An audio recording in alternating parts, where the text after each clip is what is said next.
बच्चों, चलिए देखते हैं ये प्रश्न।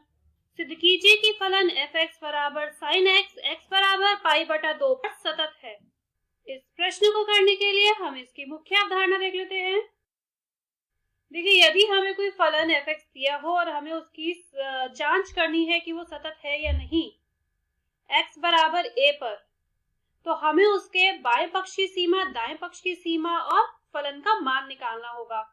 यदि उसके बाएं पक्ष की सीमा, दाएं पक्ष की सीमा और फलन का मान तीनों बराबर मिल जाते हैं तो फलन होता है सतत। अब बाएं पक्ष की सीमा क्या होती है? ये होती है limit h tends to 0 f a minus h, क्योंकि हम a पर ज्ञात कर रहे हैं। दाएं पक्ष की सीमा होती है limit h tends to 0 f a plus h, और फलन का मान सीधा सीधा हम उस फलन में जिस बिंदु पर हम उसकी संततता जांच रहे हैं वो वाला मान रख के देख लेंगे। तो चलिए इस मुख्य अवधारणा का प्रयोग अपने प्रश्न को हल करने पे करते हैं, जहां पे हमें फलन f(x) बराबर दिया है sin x के, और हमें यहाँ पे जांच करनी है x बराबर पाई बटा 2 पर कि ये फलन सतत है या नहीं। तो पहले तो हम निकालेंगे इसके दाएं पक्ष की सीमा। ये बराबर होगी limit h tends to 0 f, किस बिंदु पर देख रहे हैं? पाई बटा 2 पर, तो पाई बटा 2 माइनस h। ये बराबर होगा लिमिट h टेंड्स टू 0, फलन क्या है? फलन है sin x, तो यहाँ आएगा sin पाई बटा 2 माइनस h। sin पाई बटा 2 माइनस h क्या होता है? cos h होता है। ये हो जाएगा limit h tends to 0 cos h, और h का मान है 0, जो कि बराबर हो जाएगा cos 0 के, और cos 0 होता है 1 के बराबर। तो यहाँ से हमें बाएं पक्ष की सीमा 1 मिली है।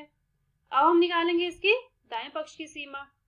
ये बराबर होगी limit h tends to 0 f pi बटा 2 प्लस h के।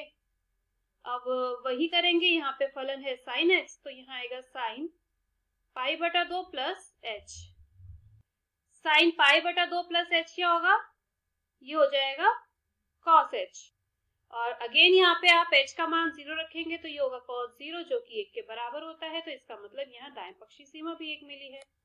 अब हम निकालते हैं इसके फलन का मान। फलन का मान मतलब f पाई बटा 2 का मान, तो ये हो जाएगा sin पाई बटा 2 के बराबर, और sin पाई बटा 2 भी क्या होता है? 1। तो आप यहाँ पे देख रहे हैं कि इसका लेफ्ट हैंड लिमिट, इसका राइट हैंड लिमिट और इसके फलन का मान तीनों ही बराबर मिल रहे हैं 1 के। अतः f(x) x बराबर पाई बटा 2 पर सतत है। इस प्रश्न में हमें यही सिद्ध करना था।